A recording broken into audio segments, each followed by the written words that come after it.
The price of a memory, why it hurts to grow. Seeking peace in the space between who we were and who we are becoming. There is a particular kind of silence that fills a room right before you leave it for the last time. It isn't a quiet silence, it is loud with memories. It is the silence of a chapter ending before you are quite ready to turn the page. Lately, I have been thinking a lot about this specific feeling, the bittersweet ache of moving on. It is a feeling we spend most of our lives trying to avoid, yet it is perhaps the most honest emotion we will ever experience. We live in a world that is obsessed with hello. We celebrate new jobs, new relationships, new cities, and new beginnings.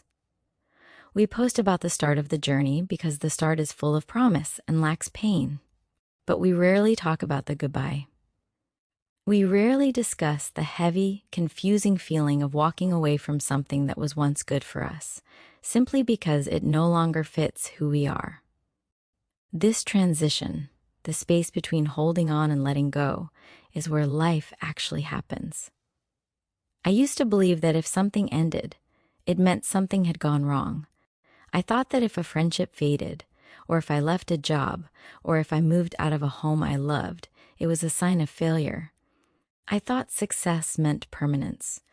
But as I get older, I am realizing that life is not designed to be a museum where everything stays in its glass case forever.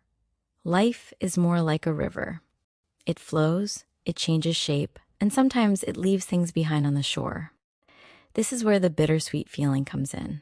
It is a strange mixture of happiness and sadness that feels impossible to explain. You are happy because you are moving forward, but you are sad because you are leaving a part of yourself behind.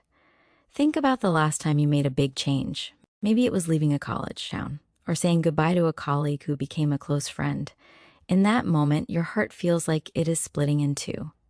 One half is excited for the future, reaching out for what comes next.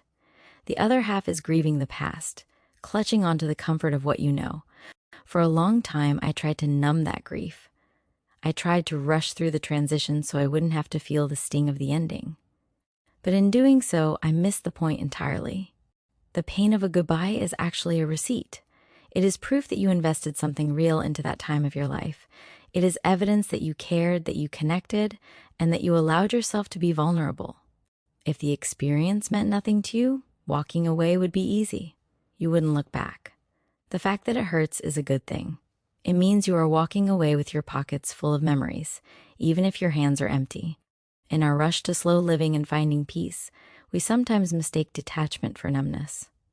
We think that being calm means not feeling the highs and lows.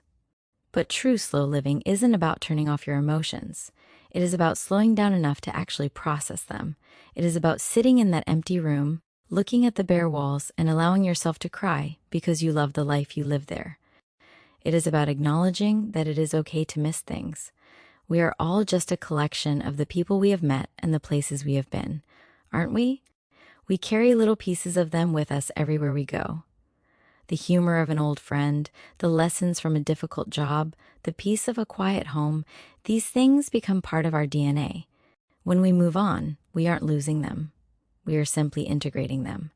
So, if you are currently standing in the doorway of a goodbye, don't rush to close the door. Don't force yourself to get over it immediately. Let it hurt for a moment. Let it be bittersweet. That feeling is a reminder that you are human, that you have a heart capable of deep attachment, and that you are brave enough to choose growth over comfort. The most beautiful chapters of our lives usually end with a tear, not because they were tragic, but because they were real. And that, I think, is a price worth paying. This is Yanji, signing off.